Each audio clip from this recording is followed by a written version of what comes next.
This is ridiculous. All right, there we go. And sent. Oh, well, hi there. I'm Dottie Gunderson with the Minnesota Nice Historical Society, and I'm here to tell you about the very early days of something that, frankly, I just don't like. The internet. The year was 1991. The Twins Baseball Club won some award, Coach was on the air, and I was still teaching jazzercise. The internet was this hip new thing, and it was very much like it is today. A group of computer networks that are interconnected, kind of like how everyone in my hometown of Elks knows is sort of related. What was different back in 91 was the way folks connected to that giant network.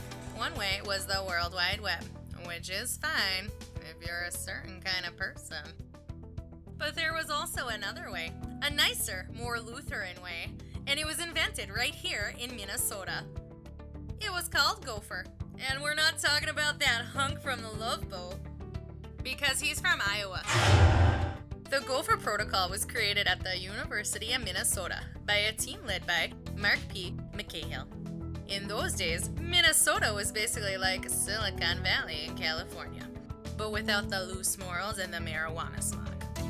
I drove up to the U to find out more, even though my GPS wasn't working, and my kids were too busy to pick up the phone. It's fine, don't worry.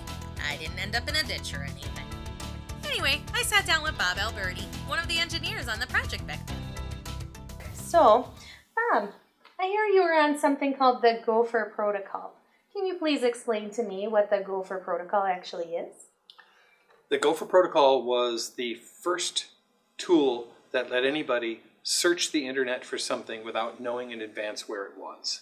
Oh. So prior to Gopher, if you wanted to find something, you had to know where it was and then ask somebody for access to it. These days, the World Wide Web is a gosh darn mess. Sure, you can Google things, but it's so hard to find nice, wholesome information unless it's got a minion on it. Back then, things were much different. Any kind of information was hard to find. Gopher straightened everything out, though, and allowed good, hard-working folks to find what they need without having to bother anybody. So, how did Gopher come about? Did you guys all get around and say you want to have your computers stacked to each other? Or? Well, no, it was interesting, actually. Gopher was the result of horrible bureaucracy. Oh. There was a team that was supposed to be building a program for the University of Minnesota that had been meeting for 3 years and had a list of requirements this thick, but no actual code. Okay. And so in between the April and May meetings of this team, my boss said, the heck with it, we're going to write a protocol in this month and debut it at the next meeting. And I was young and foolish enough to think that that would be well received by the people on the committee. In fact, there was a very nice lady in pumps who was jumping up and down screaming, "You can't do this!" At the May meeting. And so they prohibited us from working on Gopher anymore. They said, no, you've broken all the rules, you can't do that. But they didn't prohibit us from giving Gopher to people at other colleges and saying, hey, you guys work on it. And so that's how Gopher went from being just a Minnesota-only thing to being a worldwide thing, is because these guys started working on it, they got excited, passed it around, and basically Gopher became the world's first viral application. I tell ya, there's nothing more viral than good Lutheran values. And being nice in front of each other, no matter how we actually feel. Now, since Gopher sounded almost too good to be true, I had to clarify one thing. So, would you say that Gopher originally was very wholesome, very family-friendly? It was extremely wholesome and family-friendly. I like to hear that. It could not convey images, except as another kind of file, and so it was text only. Now, see, that's something I can get behind. Like, how do we bring back Gopher? Is there a way we can do that? Because I'd like to get rid of all that pornography out there. You don't need it. It's gross. It was those darn dirty pictures that allowed the World Wide Web to eventually surpass Gopher in popularity. Once the web was able to support images and modems started to get a lot faster, there was nothing stopping people from downloading all sorts of filth and nonsense.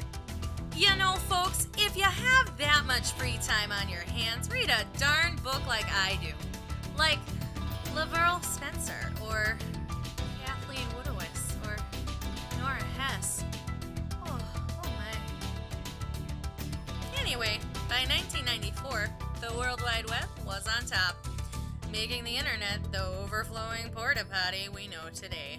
You know what the internet is for? Not dirty pictures. It's also for my Christmas email cards, because who doesn't want to see me dancing like an elf? I am adorable, and I look very good in an elf hat. I trust you do. Thank you, I do. I also really like those videos of food where the people are making it. You've got the camera above the head, and they're just making the food. I love those. Aren't those great? Those are so nice. Okay, so there are maybe 2 good things on the internet. Other than that, it's a wasteland full of confusing photo jokes and poop cartoons. Now, I don't want to be too much of a gloomy gray duck. There is hope, folks. Is Gopher still around? Yes, there are still Gopher servers. Oh my You goodness. can go out to sdf.org. They run a Gopher center there that you can access. I've got a page out there that I neglect, like every other page I own. One other question. Can I play online poker? Yes, you can. As long as you don't mind your letters, 3 of hearts, 3H, representing see. your card. That's fine, as long as I can use my credit card and I can gamble a little bit on the internet, because if you do it on the online, it's not a sin because you're using your credit card as opposed to actually going into the sinner's den and using your cards there. So, folks, that's the story of the Gopher Protocol. A sweet, innocent little protocol that was brought down by another very un-Minnesotan protocol, which I guess is what everybody wanted. But like a true product of Minnesota, everyone thought it was leaving a while ago, but it is still here. This Gopher protocol sounds perfect. I think it's what you've been looking for your I whole think life. it is. Oh my goodness. Until next time, I'm Dottie Gunderson, reminding you to cybersurf Minnesotan.